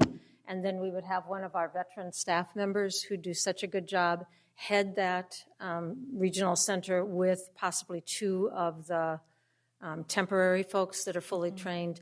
That way the data entry that Steve talked about would be seamless, and we would be ensured that the folks that are at those regional centers are fully knowledgeable of all the rules and regulations and laws that pertain to our families. So it's wonderful to hear that. One of the things that we often find is that when we create these models that branch out, we don't have our senior providers at the front line, right? And so if we're going to do these regional centers and do them well, I would hope that we would have those senior team members on the ground in those regional centers to make sure that it is, in fact, as seamless as possible. So I appreciate your thought to that. Thank you. Member Rodriguez? Thank you. I know that we had an opportunity to chat briefly before this item today. And so during this discussion, we had discussed the possibility of having parents be able to drop in that one or two missing pieces of documentation, perhaps at a school site, having them scan it over to the enrollment center. What was the end result of that? Did we find if that was possible? Did you have end up having a conversation with Mr. Lopez? Well, one of the things, we're still researching some of that. There are a couple of documents, especially identification documents, that we can't have scanned legally. A parent has to show us the ID so that we know they are the parent or guardian or foster parent of a child. But I think we're still looking into the possibility of other information being scanned from the school site. And these lovely folks right here sitting in the first two rows, are these our enrollment center? Yes, they are. Can you please stand up? This is the great team that...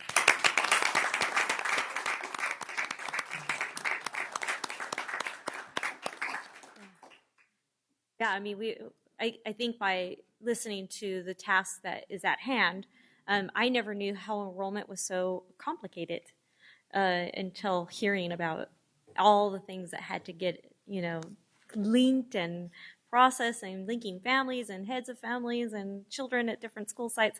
So that's pretty complicated. And thank you for the diligent work that you do. And then going back to Steve's point, I'm a database manager for work. And I only have like 500 or so active records that I had to all summer long, me by myself, had to go in and redo because it was garbage in and garbage was coming out. And I know how long that takes. So I do appreciate that. And trust me, these people, us who do all the data analysis and do queries, pull reports, we really, really, really appreciate all your hard work and accuracy. So thank you. Superintendent? Thank you. First of all, I want to thank the staff. I also had an opportunity to spend the morning, better part of a morning, during the month of August, and had the opportunity to really see them in action and be able to see the tremendous professionalism, but the patience that you have. I mean, it's a little tense sometimes during that period of time. And Ken was there with them, shoulder to shoulder, jumping in and helping out wherever we could. So I really appreciate what you've been able to do to serve our families and the wonderful job you do of collecting that data and making sure that it is accurate. Also wanted to thank this group here because they've been very open to constructive criticism, being able to take a look at things differently, and just wanted to really highlight the regional centers. That was a discussion we went back and forth on because we were concerned about maintaining the integrity of that data, but we feel like we've addressed that. My big push and our big push was providing access for the parents that really experience hardships trying to get to the Cerna Center.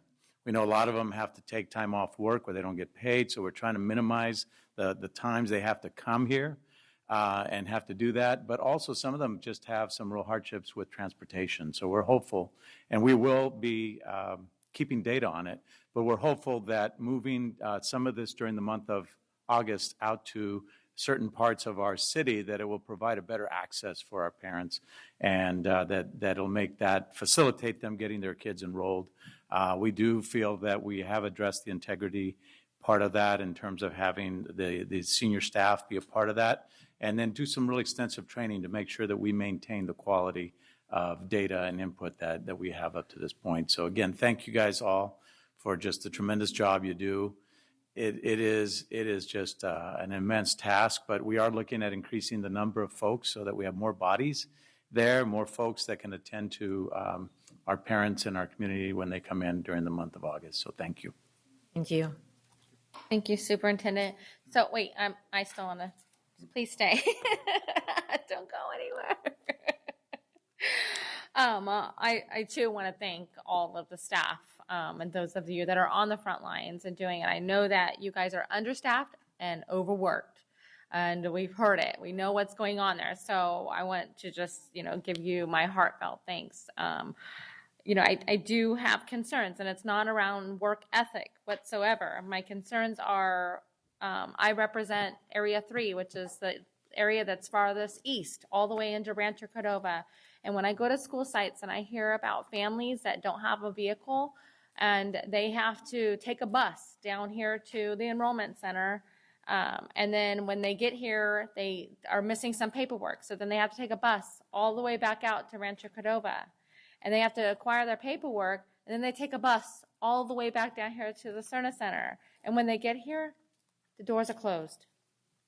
That's heartbreaking, right? I mean, it's just to think that a parent would take that much time out and just to get their kid into a public school system. And so I'm very appreciative that we're looking at this and finding out new, innovative ways that we can get the access to people. Without these innovative ways, I can't continue supporting having a centralized location, only one centralized location. I just can't do that because of the people, the parents and kids in my area that are this is hurting. So my questions are, I love that Member Rodriguez was saying about scanning documents. I love that idea. Why can't they just go to school sites? And I get the whole ID thing, but can't our school site manager, like the office manager or the principal, verify the identification? Can't we train them to do that? Why do they have to go down to the enrollment center? And I'm not talking about overall. I'm just talking about those few families that just can't make it down here. My other questions are, okay, let's say that we are in support of doing these regional enrollment centers or doing online training or kiosks.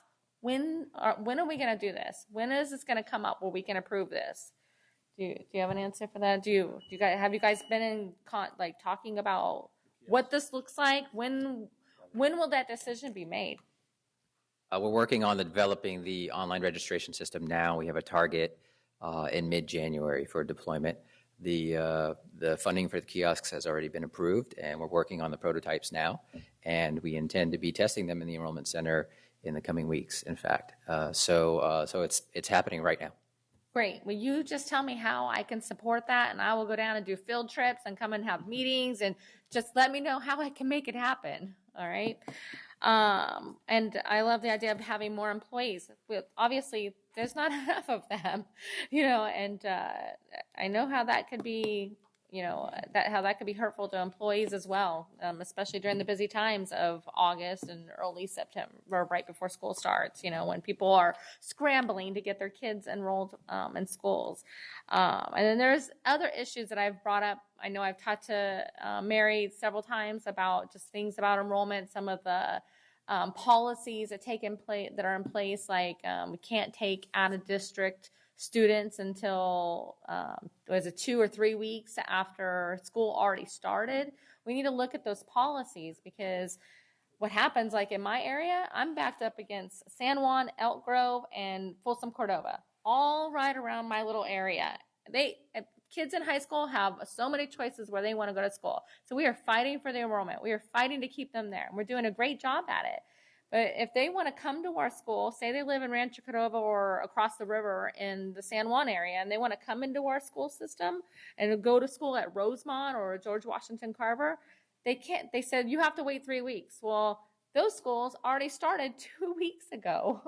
So that would be very detrimental to the kids' education if they were waiting to see if they were allowed to go to that school. So there's policies that we need to look at in the future as well. And that's just one of many that we probably need to look at. So, but I do want to thank you all for your hard work. And I'm sorry to be so harsh. I know this has been kind of like an issue that's been tugging at me, just because I hear a lot of the families that are having trouble with it. So I know that you guys are working hard to fix it, but you just let me know how I can support it. All right? Well, thank you. Thank you. Okay. Item 10.4, adopt governance handbook. Mr. Browning?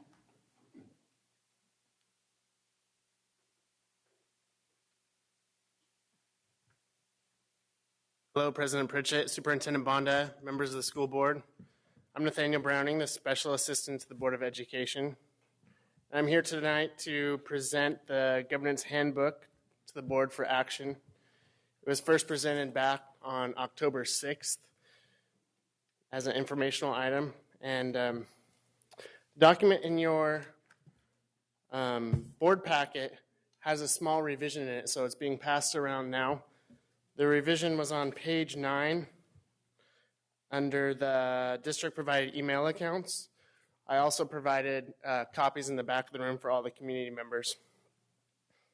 Anyway, this document is in line with the district's new strategic plan, as I mentioned before, previous board development workshops, and best practices around effective school governance research.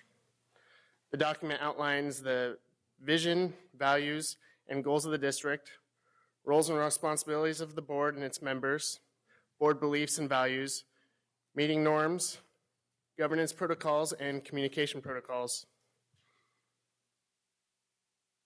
Thank you, and I urge your support in adopting this.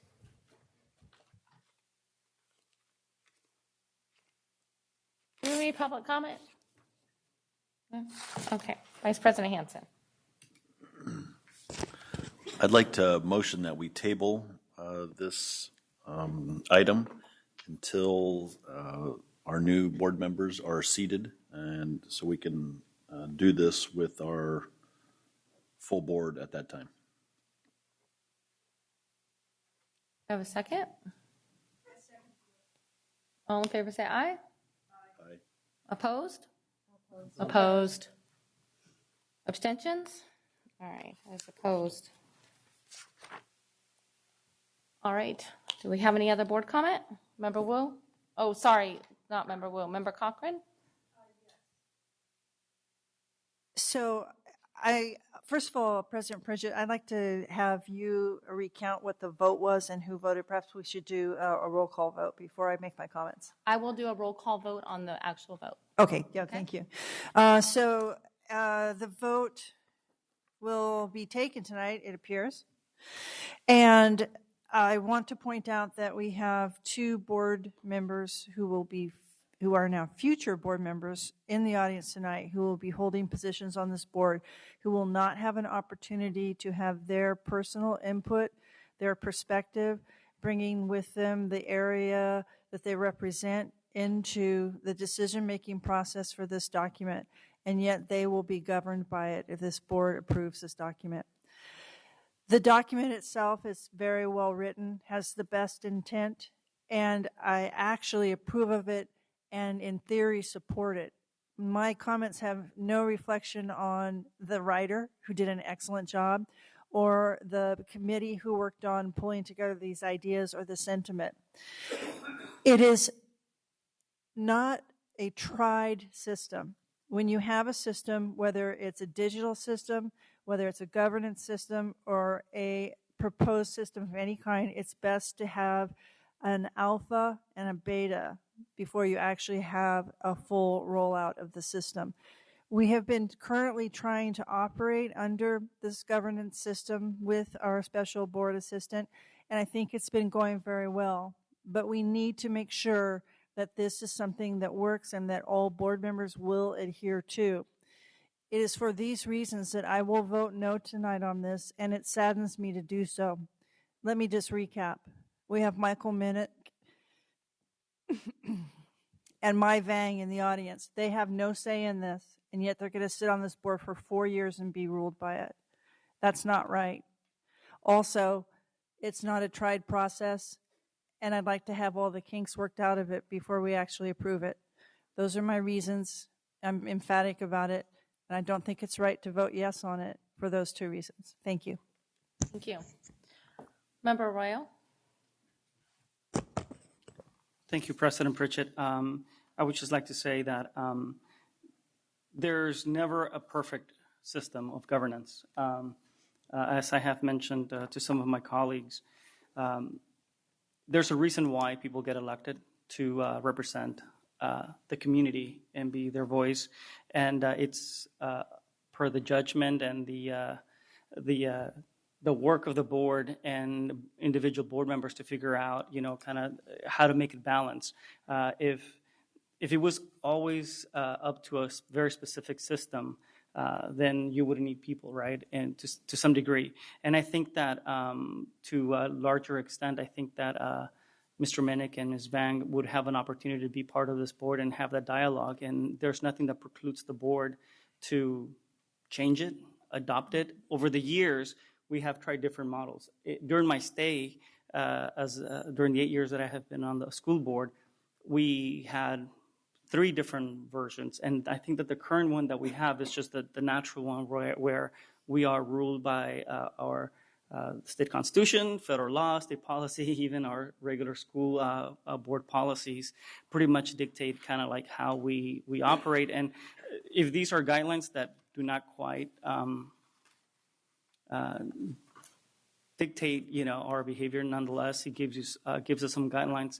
But I would say that there's nothing that says that, once these are adopted, this current board member next week, next month, or even the new board next year or next month, can change them to better reflect the need of the board. So with that, I would say yes to this proposal. Thank you. And thank you for your hard work on it. Member Cochran? Thank you. I'd also like to point out on page 5 that there are a list of expected behaviors, norms that the board members will adhere to. I know I went through myself and I was asking myself honestly, do I adhere to that? Do I do that? And I could not check all these checklists in full honesty. You're asking me to put my signature on something that I'm going to honestly say that I'm going to follow with my whole heart and mind. if I can't do that, I'm not going to lie to the public and I'm not going to sign this document. And that's going to show that this board does not have unity on this document, which is one of the intents of having this document. So we need to get the kinks out before we have our signatures on here, or we're going to turn to page 5 and say, are you doing this? Are you doing that? Don't let it digress into that. Let's get this solid. Let's make this right before we leap forward. Thank you. If I may address, thank you, Member Cochran.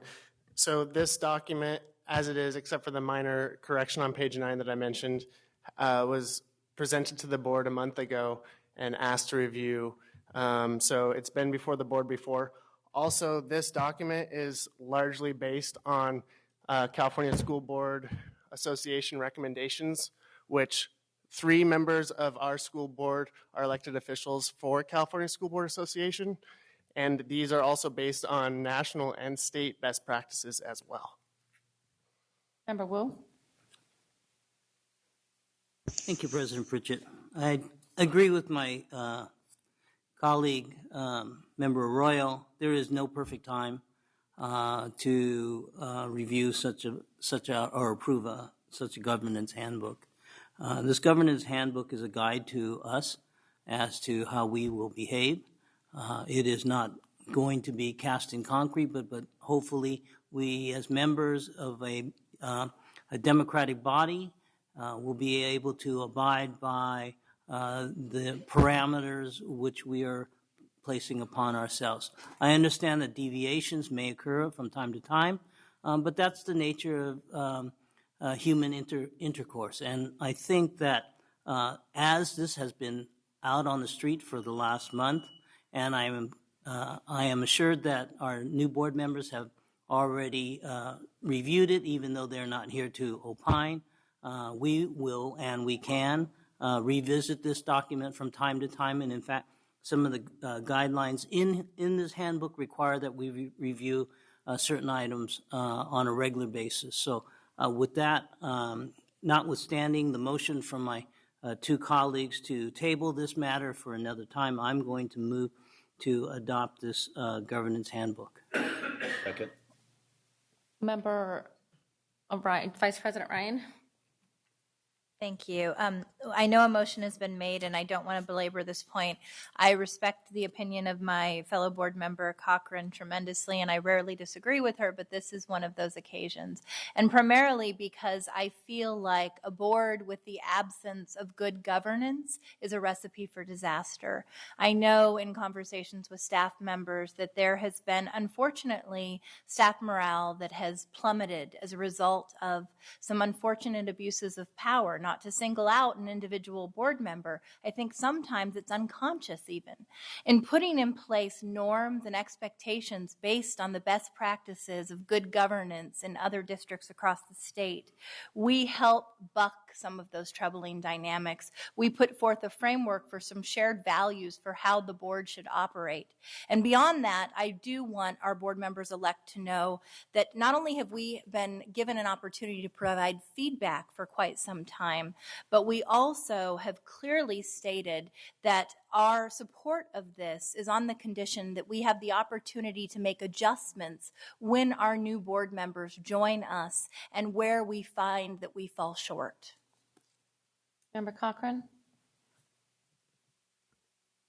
Just briefly, just for the public record, I'd like everyone to know that I did provide input when given the opportunity and have reviewed the document and discussed it. You don't want to push something forward just because you think it's a good idea. You want it to work correctly. You don't want to have a law or something that you've put forward that you change and have to tinker with because you've made a mistake the first time you did it. Nothing is perfect, but without the input of the 2 board members who are not seated here and the input of 2 exiting board members who won't be here, it doesn't make any sense. Thank you. Member Rodriguez? Thank you, President Pritchett. I want to thank you again, Mr. Browning. You do put in more than 150% to this job that you do for the entire board and the district and the children of our district. So thank you for that. And I also want to say you failed to mention one more thing, is that we had a CSBA consultant come and speak about this document. And many of the things that are contained in this document came as a result of a board development, several board developments with this consultant. So nothing is foreign, and everyone had agreed upon these during those consultations and board developments. And I do want, and I just have a concern that now we're scaring our new board members elect. This is a very fluid document. So if you come in and you see that something's not working, we overlook something. I know that the two of them, highly intelligent people, both actually professors at our local universities and college here, they're going to speak up and they're going to say, hey, we need to change this. I have every bit of confidence in them that they're going to do that.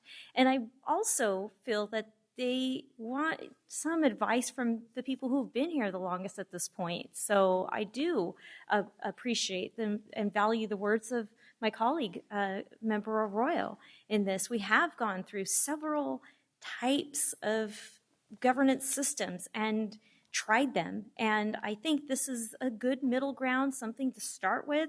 And you're not leaving new people with something to redevelop. It's something to build on.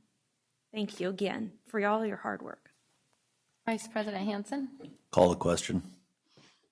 Okay, well, can I talk first? End the torture. First off, I wanted to thank Nathaniel on your hard work. I know that since he came on board, this has been something that him and I have been talking about, this and the new member packet or binder that we've been fiercely trying to put together. And so thank you for your hard work. And I just wanted to say to my board that in no means is this document, and our new board-elect, in no means is this meant to bind us. Or it's more of just to help us guide the staff to help us do the best job that we possibly can. And, we expect students in our classrooms to abide by rules and behaviors, and we should be expected to do the same. The board and the district are dedicated to the operational excellence as outlined in our strategic plan. And it's my hope that the adoption of this document will show the board's commitment and continuous improvement. In relation to the board and board to staff communication piece protocol, I would like to ask that Nathaniel bring forward a quarterly report for the consent agenda that outlines all board requests, who on the board requests them, and when they were requested, and how long it took to fulfill each request. You ask why. This will help ensure our accountability for both board and staff in relation to requests for work. And then B, it will also help to ensure a positive working relationship between the board and the superintendent. So with that being said, we have a motion and a second, and Superintendent, I'll ask for a roll call vote.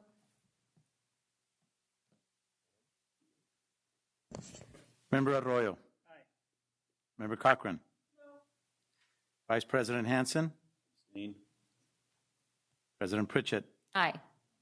Member Rodriguez. Aye. Second Vice President Ryan. Aye. Member Wu.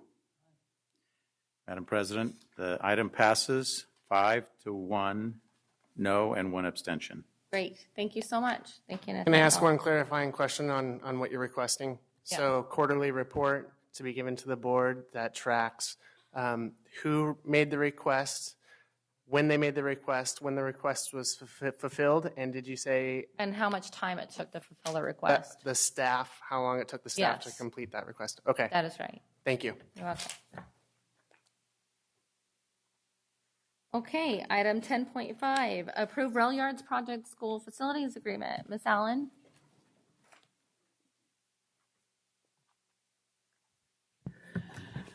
Good evening, President Pritchett, members of the board, Superintendent Bonda. I know you heard a lot of information about this in closed session, so probably don't need to go too terribly much through this PowerPoint. I just want to reiterate that we've been working very quickly with the developers, came to a nice resolution, again, which you heard in closed session tonight. Harold Freeman with Lozano Smith is also here if there are any further questions. want to highlight anything in particular, but normally these processes take about at least a year in my former districts when we're negotiating for student capacity and land, et cetera. So this was a very quick turnaround, and we look forward to joining the developers at the City Council meeting on November 10th, pending your approval of the agreements. Step aside and... Do we have any public comment? Okay. Vice We have, President. the representatives of the developer here would like to bring them up, Jay Heckenlively and Alan Hirsch. And do you want to talk now? Uh, Vice President sure. Hansen. I just thought I would briefly just make a statement that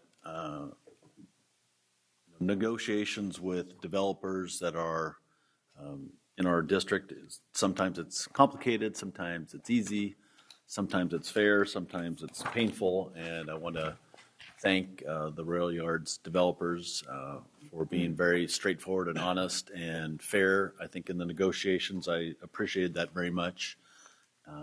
It's obviously a very big development for our community, so it's very exciting for Sacramento. I think it will be a big benefit to the community as a whole, and the recognition of the importance of schools is much appreciated and something that's going to be positive for the development as well as positive for the city and the school district. So I think we negotiated a very fair deal on behalf of our students and our community, and just wanted to thank you for that and thank Ms. Allen and the superintendent for a lot of staff time that went into our negotiations on this project. Good evening. Jay Heckenlively with Downtown Rail Yard Venture. Our sentiments exactly. We embarked on a very quick negotiation, and it took a lot of goodwill on both sides, a lot of straightforward talk and explanations of what's important to both sides. And I think that it yielded a really good result.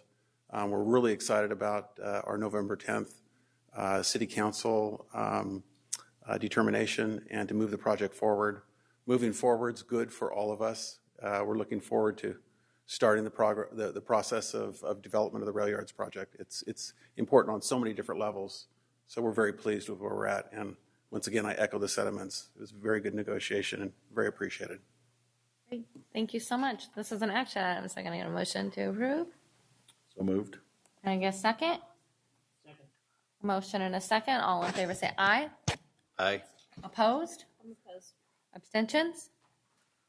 Great. So we have 1, 2, 3. Yeah, we have a quorum. Okay. Thank you. if I could impose very quickly and get Superintendent Bonda's signature on these so I can...